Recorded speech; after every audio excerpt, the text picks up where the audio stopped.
This is my full revert story on why I became a Muslim for those of you who have not heard it. I grew up with no religion, my parents didn't force any religion on me, and at the age of 18, I decided to start traveling the world. My travels led me to Pakistan, and while I was in Pakistan, I started to meet a lot of amazing Pakistani people that made me very curious about their religion. They were so kind, they treated me like I was their son, they took me into their family, and yet they knew nothing about me, and they didn't know who I was. And I wasn't a Muslim, and I was like, why are these people so kind to me? So I asked my friend, and he said, well, they're a Muslim. And I'm like, well, what's a Muslim? And then he starts to explain Islam to me, and it made complete sense. One God, prophets, a book that's never changed, but I wasn't quite ready for religion. But I did say, you know what, I'm in Pakistan, I'm here, I might as well join these people in what they do. So I started praying Fajr in the mosque. And weeks would go by after praying Fajr, and my heart just felt something here. I felt there's something in my life that's missing. And when I'm in this mosque, I feel like I have that. And weeks would go by, and then I'd go, I want to take my shahada. And keep in mind, I'd only read 20 pages of the Quran. I didn't know much. I only knew the basics.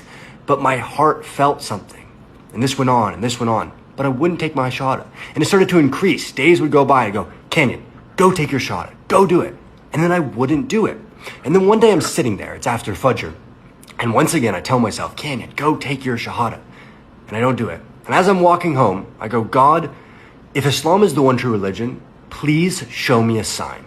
I get in the elevator in our house. We're in a 3-story building. Goes floor 1, floor 2, floor 3. Power in the entire building shuts off when I get to floor 3. And I get stuck in the elevator. And my inner fitra, the very first thing I thought to do was make salah.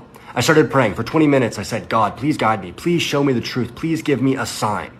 And after 20 minutes of praying, I noticed a crack in the elevator door.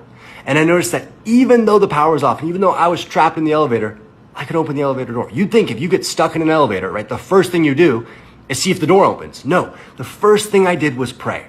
And at that exact moment, I sat in the elevator and I looked at every single thing in my life that had to happen perfectly for me to be where I am right now. Everything that had to perfectly align. No coincidences. I never believed in that. I never believed in coincidences. And I said, that has to be from God. That has to be a sign. I'm going to take my shahada right now. So I went inside, flipped up my laptop, Googled how to take your shahada, and I did it by myself, and then I did it officially in the mosque the next day. And that's how I became a Muslim.